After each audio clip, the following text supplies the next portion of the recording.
श्री स्वामी समर्थ दीप दया ब्लॉग्समध्ये तुमचं खूप खूप खूप मनापासून स्वागत. आता नवरात्र चालू आहेत. तर आज नवरात्राचा तिसरा दिवस आहे आणि आम्ही निघालोय इथे मुरुडला चाललोय, मुरुड साईडला. तर मुरुडला एक कोटेश्वरी म्हणून एक देवी आहे, त्याची ओटी भरायची आहे. त्यानंतर पुढे बोरली पंचायतन तिथे एक चिसबा देवी, तर तिची देखील आम्ही ओटी भरणार आहोत आणि पुढे जाऊन आम्ही श्रीवर्धनला सोमजाई देवीची ओटी भरायला चाललो. तर तुम्ही आमच्या सोबत राहा. चला. आता आपण चौल मार्गे मुरुडकडे चाललेलो आहोत आणि चौल नाक्यावर गेलं की आपल्याला अशा फळवाल्या, फुलवाल्या किंवा भाजीवाल्या विक्रीसाठी बसलेल्या दिसतात आणि कुठलंही फुल जर तुम्हाला पाहिजे असेल तर या नाक्यावर मिळून जातं. तर आम्ही चाफ्याची फुलं घेतली आणि पुढे निघालो आणि आम्ही सावळाच्या ब्रिजवरून आता चाललेलो आहोत.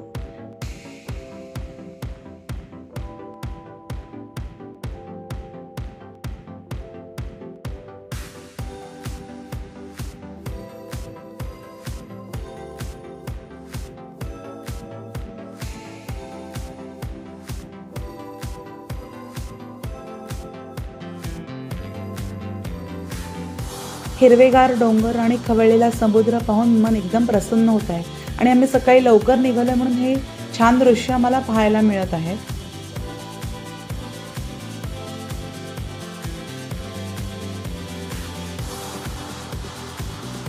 आम्ही ज्या मुरुड मार्गाने चाललेलो आहोत तिथले रस्ते खूपच छान आहेत, त्यामुळे काही प्रॉब्लेम वाटत नाही आहे. थोडेफार मध्ये मध्ये खड्डे आहेत पण ओके.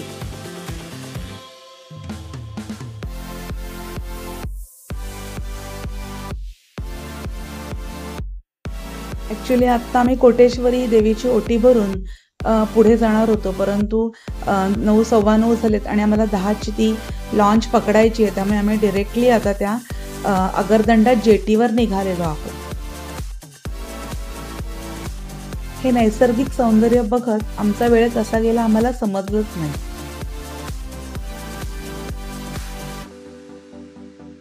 आणि आत्ता आम्ही मुरुड सोडून अगरदंड्याकडे निघालो आणि इथेच समोर जेटी आहे.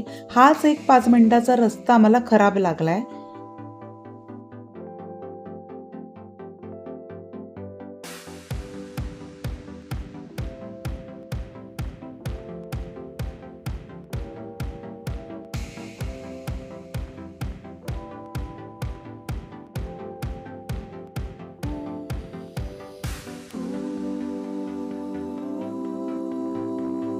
ही समोर जेटी तुम्ही पाहू शकता आणि आता आम्ही इथे तिकीट घेणार आहोत. पर पर्सन 30 रुपये तिकीट आहे आणि गाडीचे 170 रुपये वेगळे विथ ड्रायव्हर असं इथे तिकीट आहे. या बोटीला बाज असे म्हटले जाते. ह्याच्यात गाडी टाकून जाता येतं म्हणून ह्याला जंगल जेटी म्हणतात. ही आगरदंड्याची जेटी आहे आणि आता आपण समोर दिघीच्या जेटीकडे चाललेलो आहोत. तर तुम्ही गाडीत बसून देखील सुद्धा जाऊ शकता, पण आम्हीच खाली चालत उतरतोय. आम्हाला वरच्या डेकवर जायचं आहे म्हणून आम्ही खाली चालत चाललोय. दैनंदिन कामासाठी येणारी प्रवासी देखील याच बोटमधून प्रवास करतात, कारण त्यांना दुसरा पर्यायच नाही आहे. कारण म्हणजे रोडने जायचं तर खूप लाँग डिस्टन्स होतो, त्यामुळे हे 30 रुपयात जाणं येणं त्यांना कदाचित परवडत असेल. तुमच्या एक गोष्ट लक्षात आली का? आम्ही अलिबाग तालुक्यातून मुरुड तालुका क्रॉस केला आणि आता मुरुडमधून आम्ही श्रीवर्धन तालुक्यात चाललेलो आहे. तर ह्या जर्नीमध्ये आम्ही 3 तालुक्यांमधून प्रवास करतोय. तर आता आपण श्रीवर्धनमध्ये चाललो आहे. रुपेश पण गाडी चढवतोय. दिसायला हे जरी रिस्की दिसत असलं तरी ते तितकं रिस्की नाही आहे. जर ड्रायव्हर छान चालवणारा असेल तर काहीच प्रॉब्लेम नाही. तुम्ही आरामात गाडी घेऊन येऊ शकता.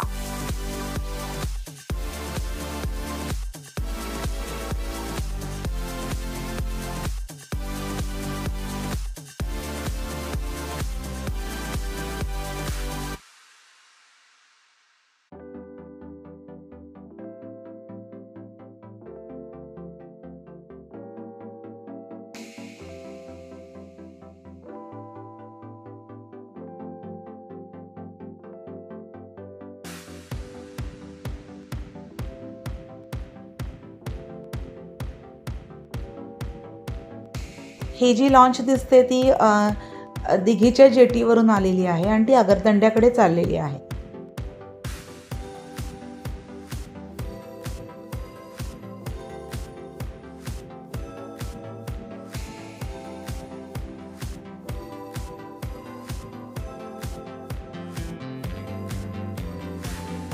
गाड्या पार्किंग केल्यात खाली, आज जास्त गाड्या नाहीत आणि आम्ही आता त्या जेटीजवळ आलेलो आहे. आता आपल्याला उतरायचं आहे आणि जो समोरचा भाग दिसतो तो दिघी गावाचा भाग आहे आणि या दिघीतूनच आपण आता बोरली पंचायत आणि श्रीवर्धनकडे जाणार आहोत.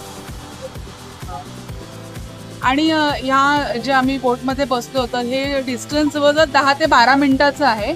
12 मिनिटात आपण त्या किनाऱ्यावरून ह्या किनाऱ्यावर पोहोचलेलो आहोत आणि खूप मजा पण येते या जर्नीमध्ये. म्हणजे गाडी व्यतिरिक्त ही जर्नी करायला खूप धमाल आली, छान वाटलं. तर तुम्ही या रूटनी पण येऊ शकता. या रूटनी कोकणात सुद्धा जाता येतं, इझिएस्ट आहे आणि मजा पण येते. आम्ही या जेटीवर आता उतरलोय दिघीच्या आणि इथून गाडी पण आम्ही आता खाली उतरणार आहोत.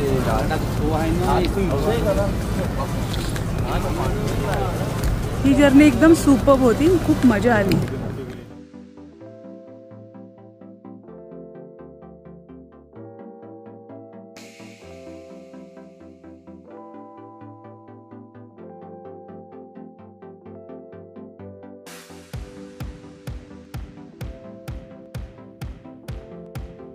गाडीत बसून आम्ही आता पुढच्या प्रवासासाठी निघतो आहोत. आता आम्ही कुडगाववरून चाललेलो आहोत आणि तेवढ्यात आठवण झाली की आपला नाश्ता करायचा राहिला, म्हणून आम्ही नाश्ता करण्यासाठी या काळभैरव खानावळ इथे थांबलेलो आहोत.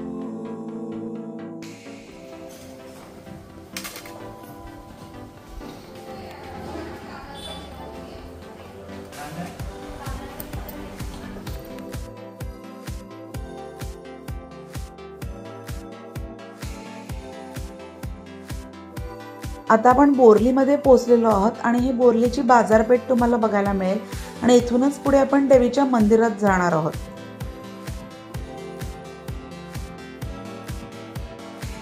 चिचबा देवी हे मंदिर श्रीवर्धन तालुक्यातील बोरली पंचायतन इथे असलेले एक प्राचीन मंदिर आहे. आता आम्ही बोरली पंचायतन येथील चिचबा देवीला आलोत. हे देवीचं मंदिर आहे समोर. इकडे गाडी पार्क करतो आणि देवीचं दर्शन घ्यायला आतमध्ये जातो.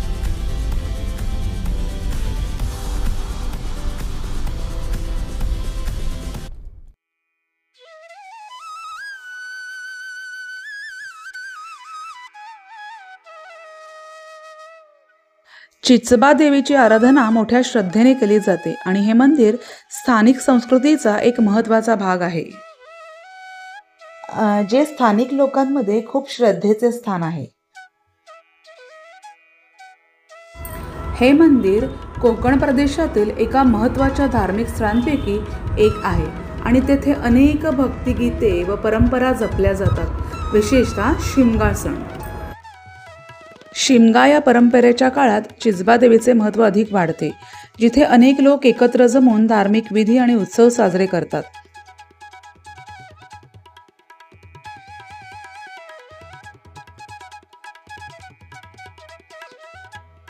या मंदिरात प्रवेश केल्यानंतर सगळ्यात समोर आपल्याला दिसते ते मारुतीचे मंदिर. त्यानंतर या 2 दीपमाळा किंवा दीपस्तंभ तुम्ही बोलू शकता आणि मध्ये तुळशी वृंदावन आहे.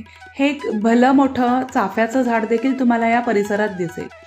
आणि इथूनच पुढे जी बोरलीची माऊली म्हणून ओळखली जाणारी चिचबा देवी ह्याच्या मंदिरात आपल्याला प्रवेश करता येणार आहे.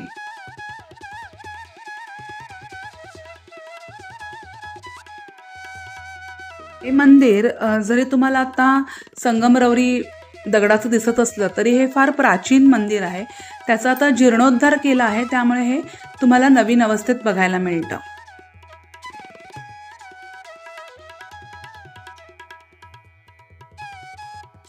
मंदिरात प्रवेश केल्यानंतर समोरच तुम्हाला आई भवानीचं हे भव्य रूप बघायला मिळेल. इथे नवरात्र चालू असल्यामुळे आतमध्ये त्याने डेकोरेशन देखील खूप सुंदर केलेलं आहे. देवी तर अत्यंत सुंदर आहे. देवीचं तुम्ही जर रूप बघितलं तर काय सांगावं, तुम्हाला नक्कीच त्या बोर्ली पंचायतीन येथील चिजबा देवीला भेट द्यावीशी वाटेल.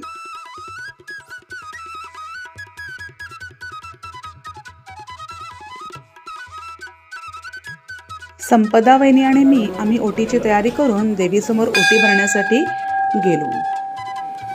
इथे एक अशी पद्धत आहे की देवीची ओटी भरून झाली की देवळातील जे पुजारी असतात ते एक गाऱ्हाणं म्हणतात. आपलं नाव विचारतात आणि आपल्या नावानं गाऱ्हाणं सांगतात देवीजवळ. आणि लोकांची अशी श्रद्धा आहे की हे गाऱ्हाणं पूर्ण देखील होतं आणि म्हणूनच भाविक येथे पुन्हा पुन्हा भेट देतात.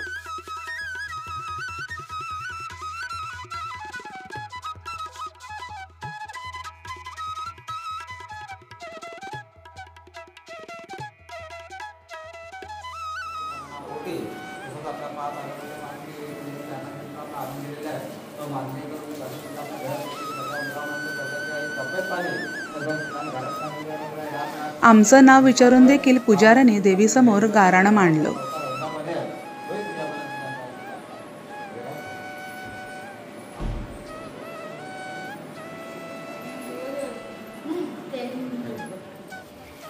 तुम्हाला हे समोर दिसत आहे ते चिजबा देवीचं विलोभनीय रूप. तिच्या उजव्या हाताला गावदेवी आणि खेत्रीपाल आहेत आणि तिच्या डाव्या हाताला कालिका देवी आहेत. अशा प्रकारे चिजबा देवीचं दर्शन घेऊन आम्ही श्रीवर्धनला जाण्यासाठी निघालो.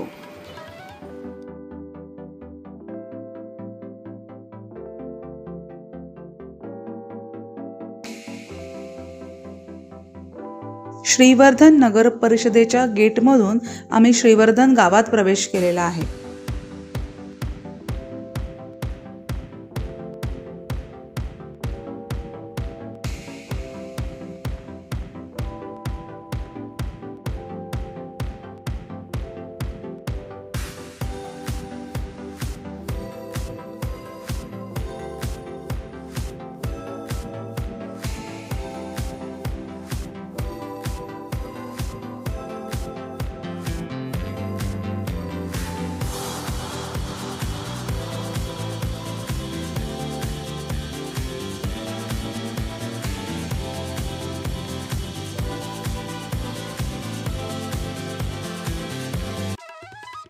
हे आहे आई सोमजाई देवीचं श्रीवर्धनमधील भव्य दिव्य मंदिर.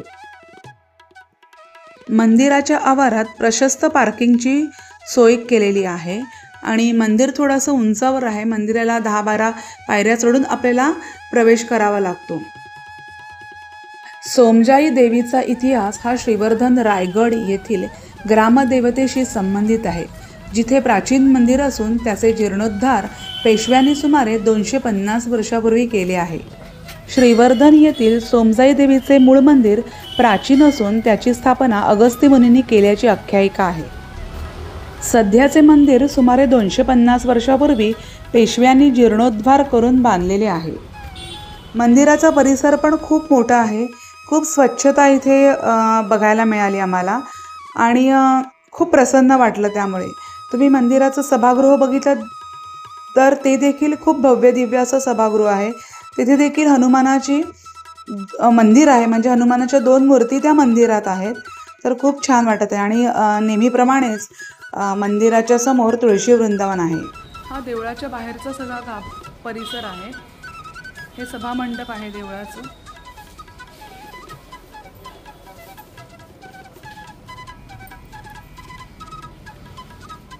मंदिरात आपण प्रवेश करतो.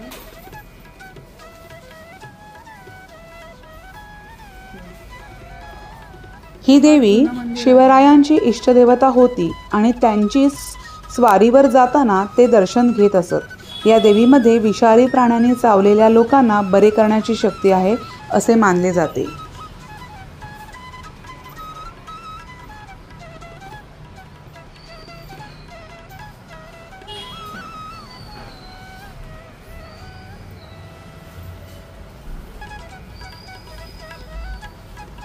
हा एक मंदिराला छोटा दरवाजा देखील आहे आणि हा मेन दरवाजा. इथून आपण आतमध्ये प्रवेश करतो.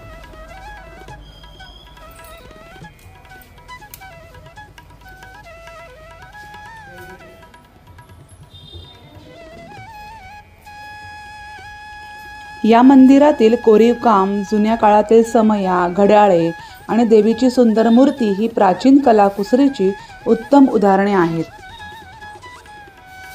काय सुंदर आहे.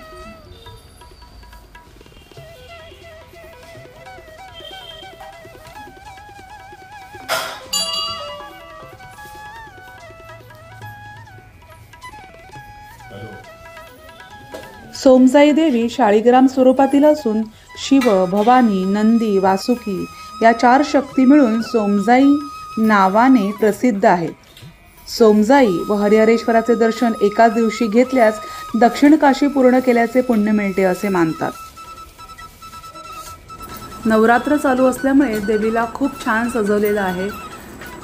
फुलांच्या तर वेगवेगळी फुलं देवीला सजावटीसाठी वापरलेली आहेत.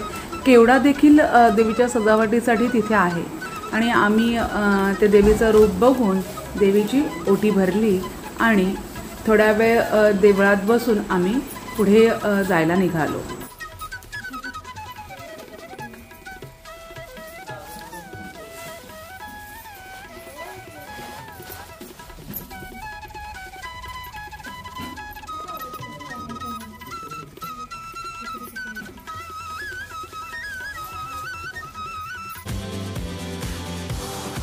श्रीवर्धन एक छोटं पण सुरेख कोकणी गाव आहे जे रायगड जिल्ह्यात वसलेलं आहे.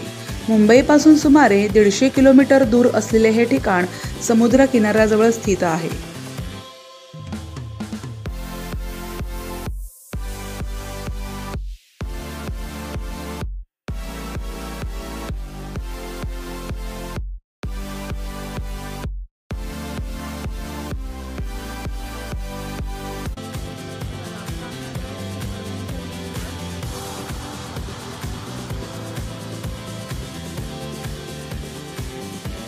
श्रीवर्धनचा समुद्रकिनारा खूपच आकर्षक आहे.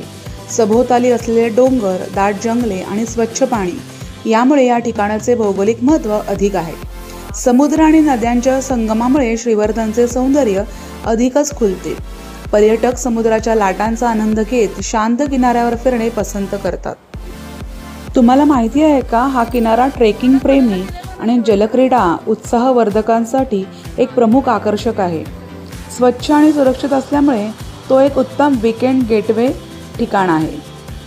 आत्ता मी इथे पावसाळ्यात आलो आहे म्हणून, अदरवाईज तुम्ही जेव्हा मे महिन्यात किंवा सुट्टीच्या दिवसात जेव्हा इथे येता तेव्हा पर्यटकांची खूपच गर्दी इकडे बघायला मिळते. आणि श्रीवर्धनची जी चौपाटी आहे म्हणजे भेळपुरी, पाणीपुरी, बर्फाचे गोळे हे देखील इथे भरपूर स्टॉल लागलेले तुम्हाला बघायला मिळतील.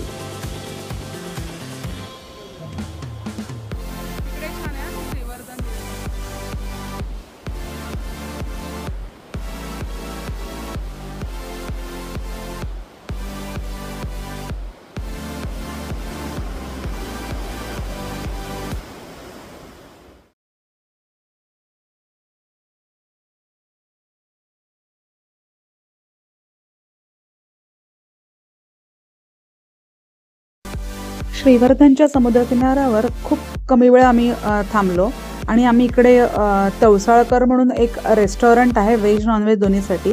आमच्या ओळखीचे आहेत, त्यांनी सांगितलं की तिथे तुम्हाला लंच करायचं तर तिकडेच. तर आम्ही तिथे आलो आहे. तर तिथे नॉनव्हेजचे खूप सारे पदार्थ आहेत, म्हणजे खूप साऱ्या थाळी सिस्टीम तिथे आहे. पण आम्हाला नवरात्रामुळे आता व्हेज खायचं, त्यामुळे आम्ही इथे व्हेज फूडची ऑर्डर केली आहे. तर इथलं सराउंडिंग तर खूप छान आहे. जर आम्हाला इथलं जेवण आवडलं तर तुम्हाला मी नक्की सांगेन की तुम्ही इथे येऊ शकता. आत्ताच आमचं लंच करून झाला आणि इथलं व्हेज फूड पण खूप छानच आहे.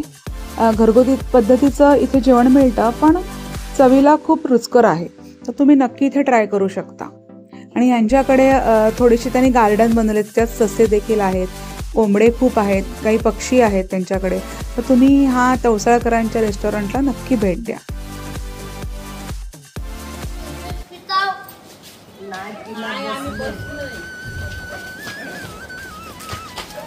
आम्ही आत्ता आलो आहोत हरिहरेश्वरला.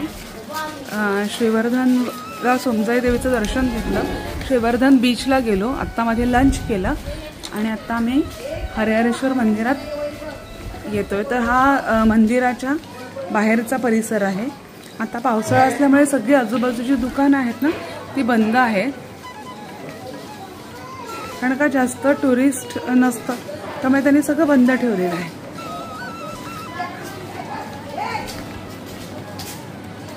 आता माकडं जास्त दिसतात.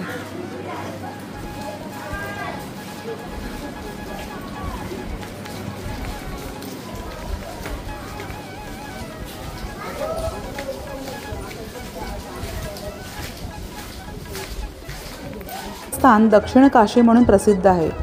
हरिहरेश्वरला भारतातील एक महत्त्वाचे तीर्थस्थान मानले जाते. हरिहरेश्वर हे गाव ब्रह्मगिरी, विष्णुगिरी, शिवगिरी आणि पार्वती या 4 टेकड्यांच्या कुशीत आहे.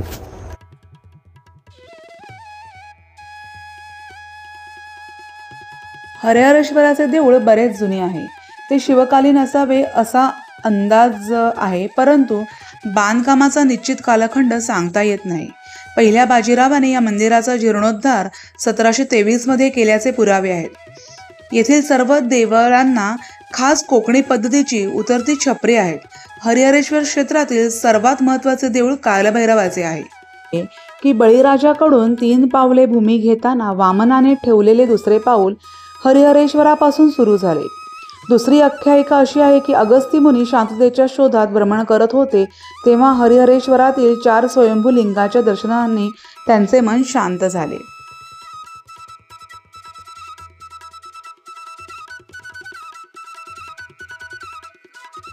आणि इथे इतर विविध धार्मिक कार्ये येऊन केली जातात, जसं की दशक्रिया विधी, नारायण नाग बळी असे विविध विधी इथे येऊन केले जातात.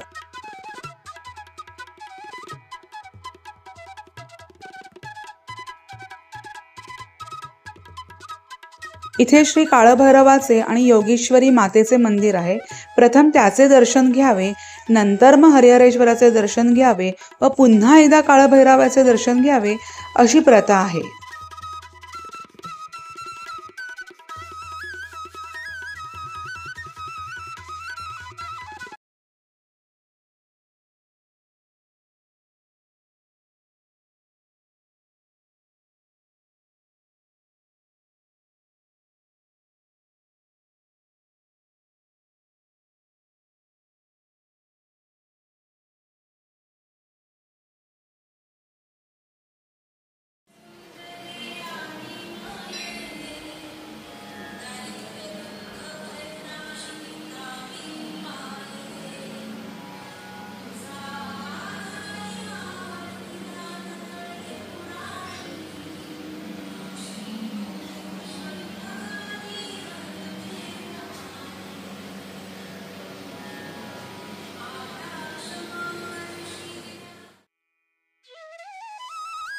काळभैरवाचे दर्शन घेऊन आम्ही हरिहरेश्वराच्या मंदिरात प्रवेश केलेला आहे. तिथे तुम्हाला एक गणपतीचे मंदिर बघायला मिळेल आणि दुसऱ्या साईडला नंदीचे दर्शन घ्यावे लागेल. ह्या दोघांचे दर्शन घेऊन आम्ही पुढे शिवशंकराचे दर्शन घेण्यासाठी गेलो.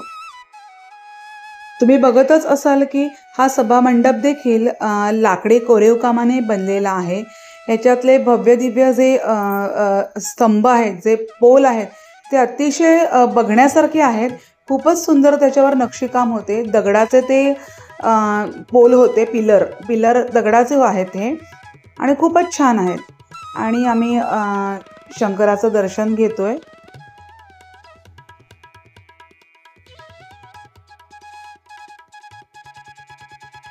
शिव हरिशंकर नमामि शंकर, शिवशंकर शंभो, हे गिरिजापती भवानी शंकर, शिवशंकर शंभो. ओम नमः शिवाय.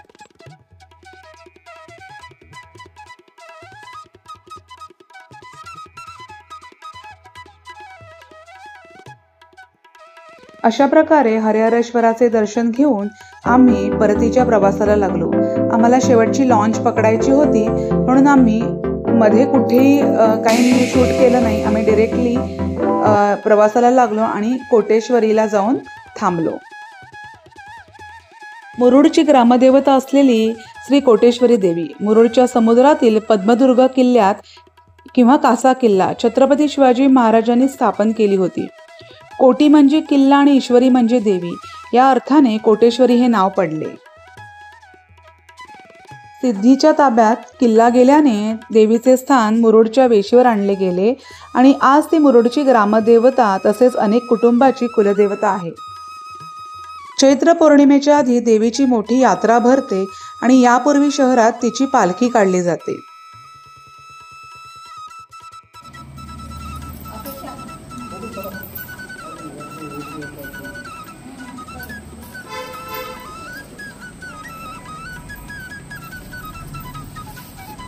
आई कोटेश्वरीचे दर्शन घेऊन आणि तिची मनोभावे प्रार्थना करून व तिची ओटी भरून आम्ही घरी परतलो.